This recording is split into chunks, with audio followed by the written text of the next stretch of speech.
tant que parti politique, nous sommes ravis d'avoir rencontré le secrétaire général du Commonwealth, étant donné que depuis que le Gabon est membre, nous n'avons pas eu l'occasion d'échanger avec cette organisation internationale.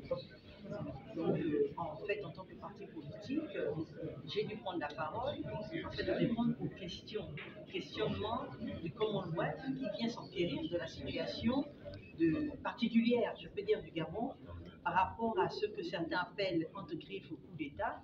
Nous appelons cela un acte vraiment républicain de la part du CTRI qui a pu venir délivrer le Gabon. C'est un acte salutaire. Donc nous leur avons exprimé notre opinion, notre avis, et je peux dire que nous avons parlé pour les populations gabonaises qui sont toutes unanimement, nous les partis politiques et les populations derrière le CTI. Alors quelle est la partition que vous voulez jouer en tant que parti politique dans le cadre de cette transition? Dans le cadre de cette transition, vous savez, nous avons déjà commencé, le BDC a déjà commencé à faire des propositions que nous avons vues d'ailleurs lors de notre première rencontre avec le président du CTRI, c'est-à-dire le retour des bourses, le dit des certificats de nationalité. Nous avons demandé à ce que ces agences soient dissoutes, ces agences ont pesé sur le budget de l'État. Nous avons eu une grande partie de ces propositions prises en compte dans le discours du chef de l'État et commencer à être mise en application parce que nous avons regardé Millions, la télé, nous voyons que quelque part nous sommes une force de proposition et bien sûr nous voulons faire partie intégrale de cette transition pour la restauration des institutions du Gabon. Merci. Merci beaucoup.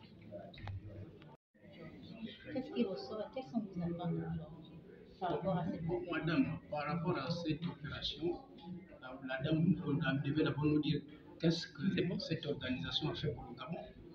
Mais ils arrivent pour nous dire, bon voilà, il y a beaucoup de pays qui sont là-dedans.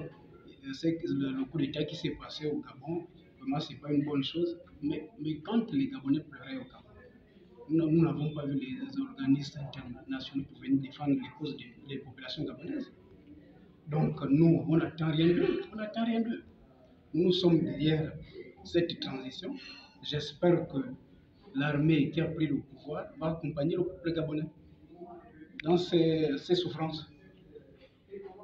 Mais on constate que tous les partis politiques s'alignent d'emblée derrière le CTRI.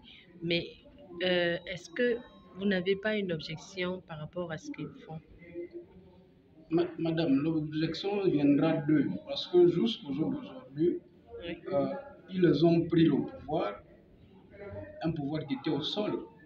Donc, le jour que ce qu'ils sont en train de faire au niveau national et international va nous embêter, mais on aura le droit de dire à ce pouvoir-là que ça là, c'est pas bien, ça c'est bien. Merci beaucoup. La situation réelle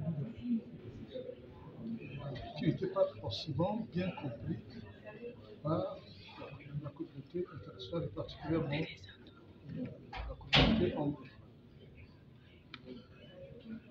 D'ailleurs, notre interlocutrice nous a signifié toute la surprise de cette communauté à entendre que dans un espace où il y a un coup d'État, les gens sont contents du coup d'État. C'est la particularité gabonaise qui a dû être expliquée à cette interlocutrice pour qu'elle comprenne. Alors, vous, maintenant, en tant que parti politique, quel est le rôle que vous souhaitez jouer justement dans cette transition? Notre rôle est défini à l'article 6 de la Constitution. Nous sommes des partis politiques et avec les groupements politiques, nous concourons à l'expression de notre image. Nous voulons être entendus et vous êtes le relais naturel de ce sentiment. Est-ce que votre vision correspond à celle de la CRTI, s'il vous plaît? Vous pouvez répondre à la question? Est-ce que votre vision correspond à celle de la CRTI? CTRI, voilà.